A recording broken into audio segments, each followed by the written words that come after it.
Rebranding your business can be exciting, especially if you love to create. But if you want your new brand to excite your potential customers, strategy must always lead. Today, I'll take you behind the scenes of the strategy and inspiration behind Prosper for Purpose's rebrand, in progress now. Welcome to Brand for Good, the show for purpose-driven leaders who want to build timeless brands and create sustainable impact. I'm Lorraine Sugart, former PR and marketing executive turned founder of the disruptive agency Prosper for Purpose. I've worked with some of the world's most beloved brands, and I'm here to help you elevate your brand identity, visibility, influence, and impact. Are you ready to brand for good? Let's go. Welcome to Brand for Good. Whether this is your first time tuning in or you're a long-term subscriber, thank you for taking time to listen to this podcast. Over the next few weeks, I'm taking you behind the scenes with me as I upbrand my agency, Prosper for Purpose. I hope along the way that you will get ideas you can apply to your own business. Now, if you missed last week's episode, Upbrand the Prosper Way, pause this episode, go listen to that one, and then come right back, because in last week's episode, I shared 5 ways to know you're ready for a rebrand and the different types of rebrands you can choose from. That knowledge will help set the stage for this episode. Today, I'm sharing some of my inspiration for the upbranding of my business. As I said, I'm also going to discuss some of the business decisions I've made about Prosper's position in the market and a once beloved service we're no longer promoting. Every 3 years, I vision cast the next 3 years of my business. My vision is based on how I want my life and my business to feel and what kind of business owner I want to be. And if that sounds a bit woo-woo, I promise you it works. You can listen into episode 85 for the full story of that process. Of course, I also factor in what I want to achieve. This process leads to a revised business strategy, which leads to some kind of rebrand, which then has its own strategy. So it's my own process of form following function. So I've been thinking about what I do if I were starting my business over, but still knowing everything I've learned over the past 11 years since I launched Prosper. And the first thing I've thought about is that I've always been a creator. But so much of business advice is about how to teach others to do what you do so you can run the business. And I've never really felt completely comfortable in that role. So I've been thinking about what I want to focus on and what I want to let go of. So here are some of the decisions that are driving my strategy and inspiration right now. Number 1, I want to do more narrative copywriting. So my approach to copywriting is a blend of journalism and creative writing, 2 tracks I studied in college and have found to give me an advantage over many traditional copywriters.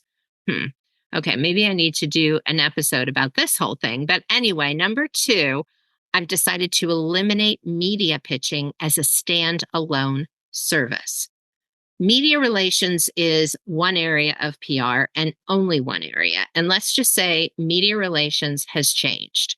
With our current PR clients, we're working on thought leadership articles, public speaking opportunities, and even website copywriting in addition to media relations.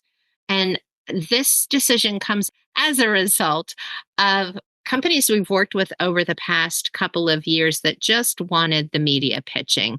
And sometimes businesses think they're ready for press, but they actually aren't, because either their message isn't clear or they don't know how to deliver their message.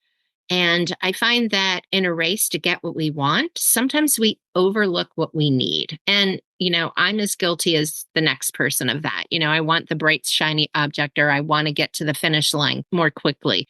But I think it's really important to not only have that self-awareness, but to have that brand awareness, that are you really ready for that next step? And getting an outside perspective is really helpful. So number 3, I want to double down on who I serve. And I said that, I think last week. So I really want to be working with the change makers, the firebrands, the visionaries, the forces for nature, the leaders who have an idea that will make their school, their neighborhood, their community, city, state, country, or the world better than it is. So this is a full 360 for me, but that's okay because I built bigger and different only to find that bigger and different weren't better for me. Which brings me to number 4. I want to simplify my business. Susie Moore has a podcast called Let It Be Easy, and each episode is a golden lesson delivered in 5 minutes. That's it, 5 minutes. And the focus is on thoughts and actions that can simplify your life. And I love this podcast. I highly recommend you give it a try. And it's just really been, I think, working on my subconscious. How can I apply some of these lessons to my business? And Tim Ferriss is another one. He is famous for many reasons, one of which is his saying or his challenge, I guess you could call it. What would it look like if it were easy? I love this. So if you're branding along with me, take stock of what you offer and what you actually do in your business. And of course, how you feel about those things. So, is what you've created serving who you are now? Do you have processes that are easy? Do you have processes? So, in thinking about how I could make my business easier for me, I eliminated the service that is the most challenging as a standalone. And if I can do it where it's packaged, it makes it much easier because I have more control. I also separated out. So, this was another big change that came from okay, what if it were easy? And what if my processes and everything, the onboarding, bringing people in, what if it were all easier? How could I do that? So, I separated out the first phase of work I do with pretty much every client. And I broke that out into a standalone service called the Prosper Playbook. Now, I've had different versions of this over the years, but it hasn't been consistently offered. And I had revamped it. It had been called something else years ago, and I revamped it and changed it in 2018, 2019. And now I've totally revamped it again. And I really love what it is right now. And so clients get an intensive with me, followed by strategic recommendations for their brand and marketing. Then they can either hire my team to implement, use their team, or do it on their own if they're a small business with a couple of people. And so this offer is a low barrier to entry, and I get to help more people, even if they don't have the ability to work with me in the long term. And so I've already kicked this off, the new version, and I've completed Prosper Playbooks for 6 clients just in the past few months. And it's so fun for me. It's so intuitive. It's so easy. I just kind of bring my skills and experience, and it's not hard for me, right? And so doesn't mean it's not complicated or high level strategic work, but it's just that I've done this kind of work so many times that it feels really natural and there's some ease to it. Not that it's easy, but there's ease in execution. So, some people, when they're deciding what to keep and what to get rid of, look at their revenue streams and they decide what services or products or offers to eliminate based on the numbers. And that's okay. If that's where you are, that's not an entirely bad way to do this, right? You want to focus on where the revenue is. Other companies ask current clients what they like best about working with them or what service, like, some of our PR packages, I could ask my clients, what is it that we do best within these packages? Is it the thought leadership? Is it the training? Is it the pitching? Is it the writing? And so those are good questions to ask as well. So when I do branding for clients, I also do their client and staff interviews. And this is part of my internal and external research. So it's also great to do with your team. Sit down and say, okay, I want to simplify things, or I want to focus on where the revenue is coming from. What ideas do you guys have about this? So, looking at team and your partners and your clients, and that's another great way to think about where you want to focus your efforts if you're in a phase of simplification. When you're reevaluating your position in the market, also be sure to take a look at your peers. How are you similar and how are you different? So I don't look at my peers very often, but I do it when I'm rebranding or I'm thinking about a change. And it's great because I see people that have niched. I see people who have changed what they're doing. And I'm really happy for everyone that finds happiness in doing whatever they're doing. Because, at the end of the day, and hopefully everyone who's listening feels the same way, there's enough work for everyone. And no one's exactly the same. So, a lot of times if you don't get a client, it's really easy to feel bad, especially if you know who they went with and you feel some angst that you really would have loved to work with them. But I've gotten so much better about saying, well, that client wasn't for me. That client was for that person. And it's really helpful to be able to look at it that way. And when you have that kind of spirit of gratitude, and I know this drum is getting beat all over the place, but when you have that kind of spirit of acceptance and gratitude, it allows you to move forward unencumbered towards your next right client. So look at your peers when you're thinking about doing something different in your business. And I'll give you an example. So let's look at copywriters, for example. There are typically two camps of copywriters. They either write for coaches and creatives, or they write for more of the corporate type businesses. The brands for these two camps of copywriters are very different. My clients actually fall into both camps, but with one difference. They have a purpose beyond profit, a change that they seek, an impact that they're trying to make in the world, whether it's positive social, environmental, or something related to their brand that maybe isn't at first front and center. But that's who I love most to work with, and that's who I can best help. And from there, it doesn't really matter what their vehicle for impact is. I work with them to create compelling stories that get people to listen, care, and act.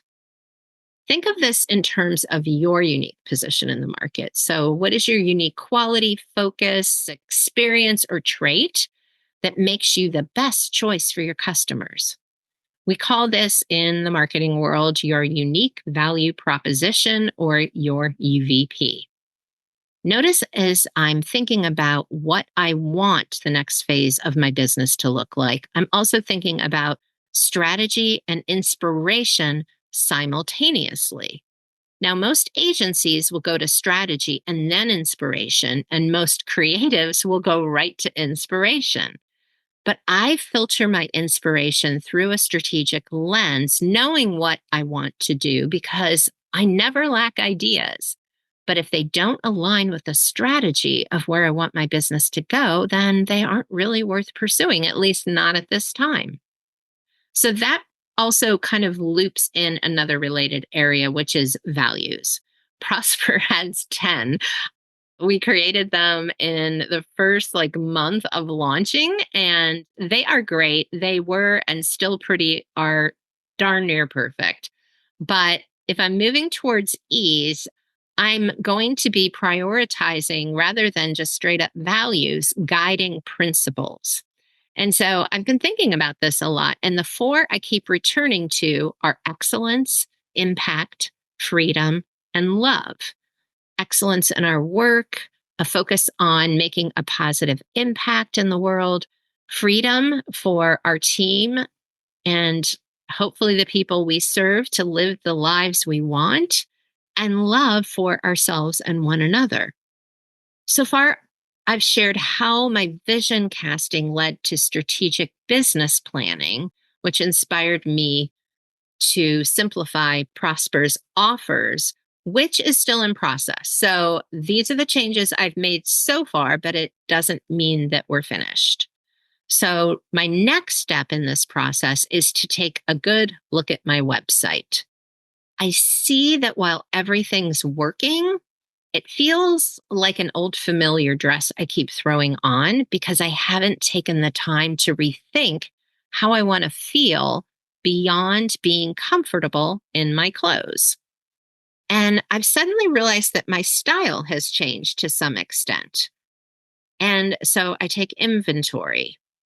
I decide I want to simplify my messaging and to be a bit more creative with it. And if you think that writing your own website is easier for copywriters, I can say that in at least my experience, it is not. I always say this, but it's so difficult to read the label when you're sitting in the container. And so I do the same thing my clients do. I'm like, oh, there's the messaging. Can we just throw this in? Oh, we didn't really say this. And after a while, I look at it and I go, oh, it's cumbersome. I just want to cut through the clutter and be crystal clear and be compelling and to have a little bit of fun with it. I said earlier that, my background's in both creative writing and journalism. And so also want a fresh new look to my website. So then I go and I don't know if you've ever done this, but I spend a couple of weeks looking at other sites when I'm tired and I just need a mental break from my work, or it's the end of the day and I'm on my phone, just kind of like having that transition period. So I look at other agency sites and other sites and templates that are for sale for websites and templates that are in use and style categories. And I finally come down to the decision that while my overall style is and has always been since I launched Prosper editorial, right? So geared towards writing, journalism, that direction, it's now shifting from that organic feel to an elevated but still tactile experience. And I know when I say tactile, yes, there are no fabrics or things that you can really touch, but we all know when we've seen a website and it just feels like you could reach out and touch it. And every site that I've had has had tactile elements to it. And I touched on a few of these in last week's episode as well. So we have a wax seal graphic on our website, and that's been there for years. And we have the background of our website looks like watercolor paper. So I want to keep some of those high quality and timeless, like timeless styles, that almost romanticism kind of feel, but also not feminine, maybe slightly feminine. You can tell, like this is a struggle for all of us, right? But let's just say that overall, I'm shifting from organic to elevated, but still tactile. And of course, I'm not sure how I'm going to pull that all together, but I've spoken to my go to designer and she's now thinking about that too. And I'm also going to dive back into fonts. And so this is a crazy passion of mine. And my team knows because of the last time we went through it, I spent forever choosing our fonts. I have a vision of what I'm looking for, and it just takes a while. Fonts are definitely a crazy passion of mine that takes me down a rabbit hole every time. I love them. I like looking at who invented them and when, and what are other designers saying about the feel of these fonts. But at the end of the day, I always go on my gut instinct. What feels right to me? So here I'll interject that I've always loved color and fonts.